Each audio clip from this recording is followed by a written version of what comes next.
अमरीकी नायब सदर जेडी वेंस ने दावा किया कि दोहा में मुज़ाकरात से मुतालिक अमरीकी ईरानी वफ़द के दरमियान आज बातचीत होगी। अमरीका और ईरान के दरमियान तकनीकी सतह पर बातचीत जारी है। जेडी वेंस ने आगाह किया कि ईरान की जानिब से दोहा में अमरीका के साथ मुज़ाकरात की तरदीद दरअसल ईरान की मुज़ाकराती हिकमत अमली है।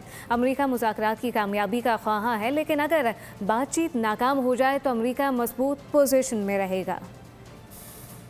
अमरीकी नायब सदर जेडी वेंस ने दावा किया कि दोहा में मुज़ाकरात से मुतालिक अमरीकी ईरानी वफ़द के दरमियान आज बातचीत होगी। अमरीका और ईरान के दरमियान तकनीकी सतह पर बातचीत जारी है।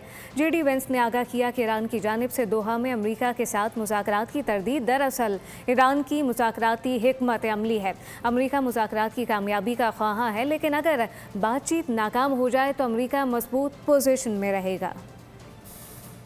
अमरीकी नायब सदर जेडी वेंस ने दावा किया कि दोहा में मुज़ाकरात से मुतालिक अमरीकी ईरानी वफ़द के दरमियान आज बातचीत होगी। अमरीका और ईरान के दरमियान तकनीकी सतह पर बातचीत जारी है। जेडी वेंस ने आगाह किया कि ईरान की जानिब से दोहा में अमरीका के साथ मुज़ाकरात की तरदीद दरअसल ईरान की मुज़ाकराती हिकमत अमली है। अमरीका मुज़ाकरात की कामयाबी का ख्वाहां है, लेकिन अगर बातचीत नाकाम हो जाए तो अमरीका मजबूत पोजीशन में रहेगा।